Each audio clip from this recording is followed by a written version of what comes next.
What's good, YouTube fam? It's your boy Tony, aka the Center of Chaos and Controversy. And okay, so I don't even know how to start with this situation. So someone had pretty much asked me what my thoughts were based on the situation in Afghanistan and what my basic take on it was. And I said, you really don't want me to answer that because I'm going to trigger some people, I'm going to piss some people off, and people are not going to like what I have to say. Okay. So, as usual, we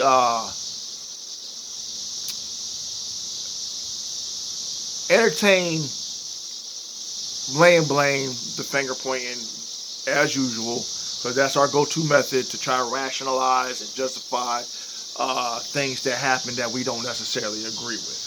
Okay, so everybody's like pointing the finger at Biden, saying, you know what, he should have did this, he should have done that. If Trump was in office, this, that, and everything else. That's fine and dandy, but it goes beyond that, entertaining that talking point or whatever the case may be. This is how I look at things. When pointing out the talking point of the Taliban getting a hold of the weapons that American military had left behind. You know when they say life imitates art, art imitates life, this and that and everything else, the first thing that came to my mind was the very first Iron Man movie. When you had Tony Stark going out there doing a weapons demonstration. And then what ended up happening, he ended up learning that a lot of his weapons from Stark Enterprises were falling into the hands of these terrorists, all right? And he said, you know what? I see where the problem lies. I'm no longer going to be responsible for making these weapons that these terrorists are taking and using it against his own people, okay? In our case, the Taliban is not only using it against their own people, but they're using it against the U.S. military. Who dropped the ball on that? Who really dropped the ball on that? Because people want to sit there and point the fingers at the Biden administration, but let me tell you something. My sister, I want to say a good 9 or 10 years ago, was in the military and was out fighting the war. Okay? She was in infantry. Now, with that being said, I had asked her, I said, you know, what do you guys do with the weapons and stuff? She goes, we leave them. I'm like, you leave them? I'm like, what do you mean? She goes, we don't take all that back. And we were joking about it. I don't really mean to say joking, but you know how we kind of like, I don't know, talk about, oh yeah, when they come, they're going to be sitting on, you know, whatever, you know, with the track tanks and stuff like that. But in all seriousness, though, when people argue against the military spending or the military budget, if you got this much money to invest into these areas where you could just throw away weapons and dump them on foreign territory, only to reap what you sow, so to speak, when what they say, one man's trash is another man's treasure, that's exactly what that was to these terrorists. Okay? And this was before the Biden administration. I just want to point that out. I'm not for the Biden administration, but if you want to lay blame somewhere, lay it at the incompetence of how we've been dealing with things some time ago. Okay? Now,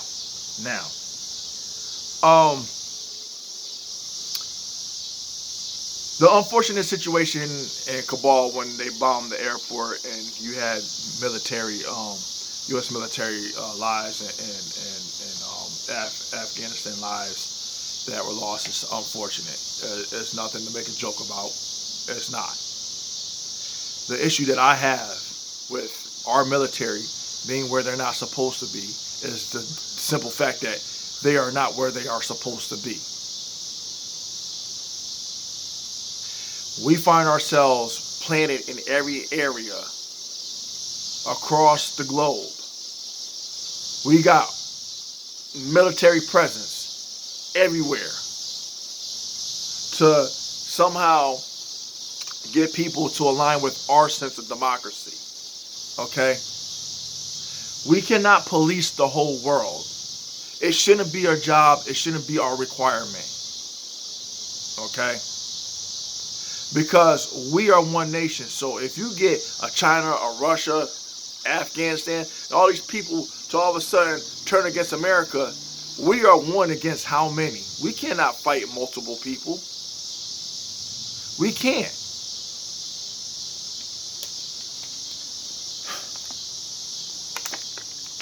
We cannot also fix other people's issues or problems. We got issues and problems here in our own country.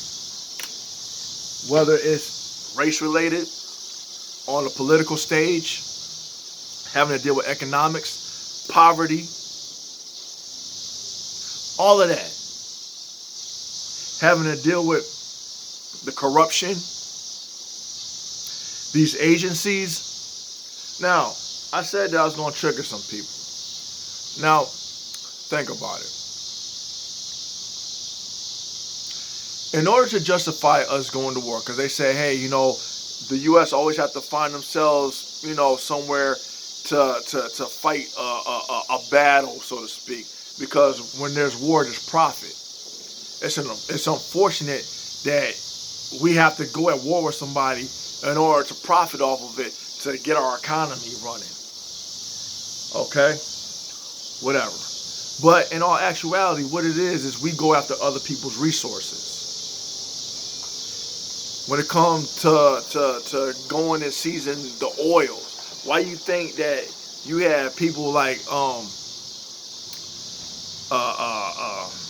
Osama bin Laden burning their oil?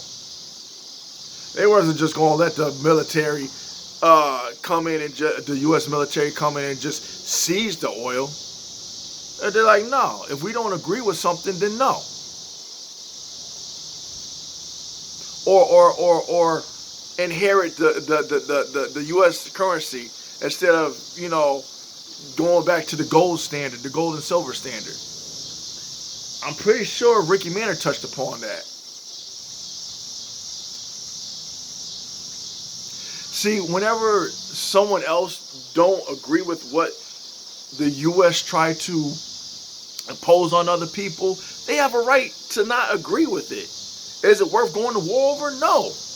Again, we cannot police everybody. We can't force other people to take upon our ideals, our ideology, or our way of how what we see or deem fit. We just can't. Because imagine if, say, people came over and was like, okay, Americans have to now adapt to the Muslim culture. You think we're gonna say, yeah, and go along just to get along? No. So what makes it right for us to go do that to other people? It's all a matter of putting yourself in someone else's shoes. Now, here's the other thing I don't agree with. When everybody always say, oh, we do this in the name of freedom. Freedom for who? Because no one can tell me exactly when have they seen a Russia, a China, or even the Afghanistan military come over here with their troops and boots and tanks and weaponry or drones and stuff like that on American soil. Then I can say, yeah, we're fighting for freedom because we're being attacked. Instead, we're over somewhere else on foreign land fighting. Ain't nobody over here fighting on American soil except us Americans fighting each other. Truth be told, if you really want to get technical about it. But when I talk about entertainment propaganda, yeah, that's what they do. Why do you think they leave what they left there? It was done intentionally. So there could be justification in case they do try to use our own weapons against us for us to go back and start warring with them. And it hasn't been done just on that platform. It's been done in the arena when it comes to the war on drugs. If we really wanted to stop the so-called war on drugs, it could have been done a long time ago. But being and due to the fact that there's profit being made, laws being passed, These private prisons being built. You know, the system is designed to create criminals. And yeah, you got the freedom of choice to indulge or not indulge, or entertain or not entertain. But still, why would you leave the option open for people to gravitate towards that instead of just taking it completely off the table? The people that you see getting blamed and scapegoated are people who are addicts, people who sell drugs, but you don't talk about the major players on a higher level within law enforcement that get paid off by these cartels to allow the drug flow, even into the military. Okay, you seen that when you looked at the documentary American Gangster. Okay, with Frank Lucas. Okay, when you have these agencies, when you look at the documentary behind White Boy Rick. Okay, you saw how they got this kid to go sell drugs. Turned him on, taught him how to sell. And then when he decided, okay, I'm going to sell for myself, then there was no accountability. But then you have these people talking about, well, you know, if it wasn't for these black individuals, you know, preying on these young kids, getting them to go out and hustle and sell drugs and stuff. Okay, you can say that in one breath, but what about the agencies like the FBI and the CIA that are also responsible for putting drugs into these areas, impoverished areas? What do you say about the pharmaceutical companies?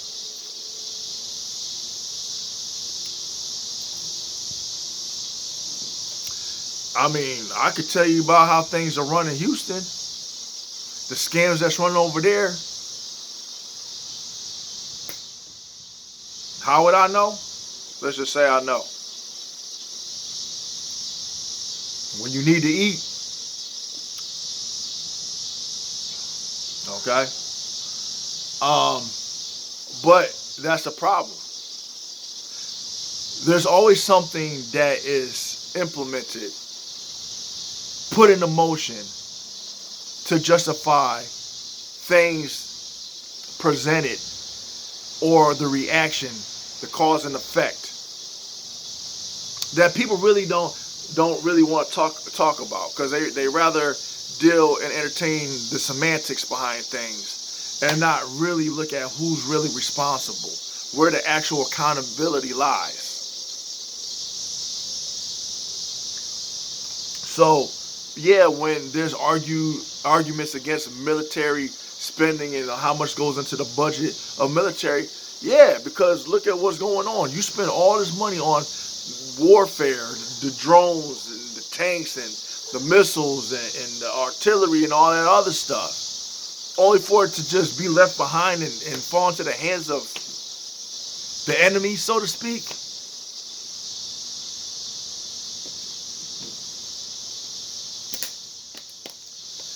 I mean, you sitting here getting on people, making people pay fines behind recycling and proper disposal of waste and all this stuff here in America, but you don't take the time out to point the finger at those responsible for the proper disposal of things that can be used against us. And again, and then it just fall into the fucking lap of the Biden administration. Okay? I just want that to be understood. So, that's my take on it. I really didn't get too much in depth and in detail with knowing all that was going on. I just got the surface of the cover story of what had taken place. And some of the things that I picked up upon. That's not really my area to really discuss, because like I said, we spend so much time worrying about everybody else that we need to focus on our unresolved issues here in this country before we can even consider or entertain worrying about somewhere else and throwing money recklessly at other people. Invest it in here, in America, in this country, so we could be better, because we are declining rapidly.